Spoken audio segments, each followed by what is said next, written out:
Hello everyone, আসসালামু আলাইকুম। তো বন্ধুরা দেখতে পাচ্ছেন ময়মনসিংহ পল্লী বিদ্যুৎ সমিতি ২-এ একটি নিয়োগ বিজ্ঞপ্তি প্রকাশিত হয়েছে। এটি শুধুমাত্র মহিলাদের জন্য। তো এখানে কিন্তু আমাদের ৩টি পদ আছে। তো আমরা আজকের ভিডিওতে অবশ্যই দেখিয়ে দিব আসলে আবেদনটি কিভাবে করবেন, আবেদন করতে কত টাকা প্রয়োজন, তো বিস্তারিত আমরা দেখিয়ে দিব।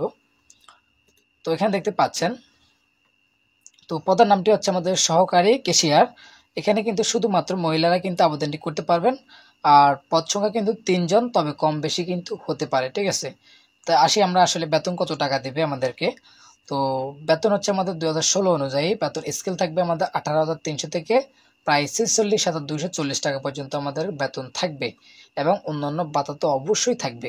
তারপর হচ্ছে যেমন বয়স, তো আসলে বয়সের ক্ষেত্রে আমরা জানি ৩/১০/২০২৪ তারিখে সর্বনিম্ন কিন্তু ১৮ বছর হতে হবে, আর সর্বোচ্চ কিন্তু ৩০ বছর। তবে কোটার প্রার্থীর ক্ষেত্রে অবশ্যই ২ বছর শিথিলযোগ্য কিন্তু থাকবে, ঠিক আছে। তো আসলে আমরা দেখি কি কি আমাদের শিক্ষাগত যোগ্যতা লাগবে। তো অবশ্যই আমাদের প্রার্থীকে কমপক্ষে ইন্টারমিডিয়েট পাস করতে হবে। তারপর হচ্ছে আমাদের ন্যূনতম কিন্তু 3 পয়েন্ট প্রাপ্ত হতে হবে জিপিএ 5 এর মধ্যে।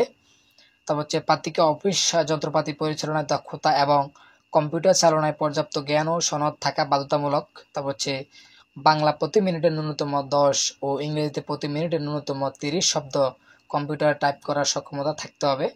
তারপর হচ্ছে প্রার্থীকে অবশ্যই ভদ্র, বিনয়ী ও প্রফুল্ল চিত্তে জনসাধারণের সাথে কাজ করার মন মানসিকতা থাকতে হবে। তারপর হচ্ছে প্রার্থীকে উত্তম পারিবারিক ও উত্তম পরিবারের সন্তান হতে হবে। তবে এখানে কিন্তু একটা শর্ত আছে, যেমন প্রার্থীকে সমিতির অনুকূলে ২০,০০০ টাকা কিন্তু আপনাকে জামানত প্রদান করতে হবে। অবশ্যই জামানতটা কিন্তু আপনাকে এক পর্যায়ে শেষে কিন্তু আমাদের মুনাফা সহকারে ফেরত দেওয়া হবে, ঠিক আছে।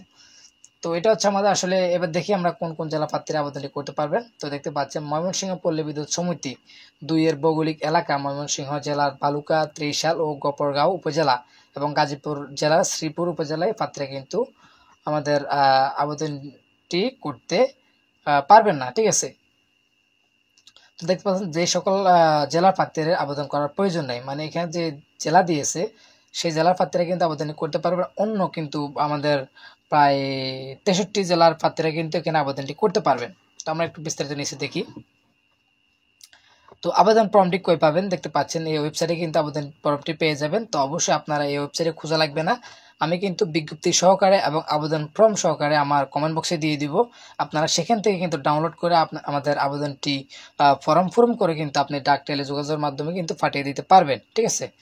তো আমরা একটু দেখি প্রার্থীগণকে আবেদনপত্রের সাথে যা যা নিম্নোক্ত কাগজপত্র সংযুক্ত করতে হবে। অবশ্যই ওয়েবসাইট হতে যে A4 সাইজের কাগজ ডাউনলোড আবেদন ফর্মটি অবশ্যই সেটি তো লাগবেই।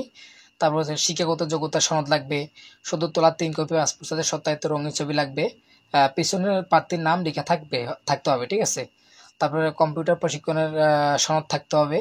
তারপরে সেভেন সার্টিফিকেট, চারিত্রিক সনদপত্র, জাতীয় পরিচয়পত্র, তো এগুলো অবশ্যই আপনাকে সত্যায়িত করে নিতে হবে। আর এখানে কিন্তু দেখতে পাচ্ছেন আবেদন করতে আপনাকে ২০০ টাকা খরচ করতে হবে। তো ২০০ টাকা কিন্তু আমাদের ব্যাংক ড্রাফট করতে হবে। তো ব্যাংক ড্রাফট করতে হবে সিনিয়র জেনারেল ম্যানেজার ময়মনসিংহ পল্লী বিদ্যুৎ সমিতি ২-এর অনুকূলে কিন্তু আমাদের টাকাটা পেমেন্ট করতে হবে, ঠিক আছে। তো এই হচ্ছে আমাদের আজকের বিস্তারিত ভিডিও। তো অবশ্যই আমি আবেদন ফর্মটি কিন্তু আমাদের কমেন্ট বক্সে দিয়ে দেবো, আপনারা সেখান থেকে কিন্তু ডাউনলোড করে নিতে পারবেন। আর এখানে কিন্তু আমাদের আরও অনেক শর্ত আছে, যেমন বয়সের ক্ষেত্রে হচ্ছে ৩/১০/২০২৪ তারিখে, যেটা আমি আগে বলেছি। তো অবশ্যই আপনার বিস্তারিত এখান থেকে তথ্য কিন্তু দেখে নিতে পারবেন। আমি বিজ্ঞপ্তি সহকারে ফর্ম সহকারে কিন্তু আপনাদেরকে দিয়ে দিব। ধন্যবাদ।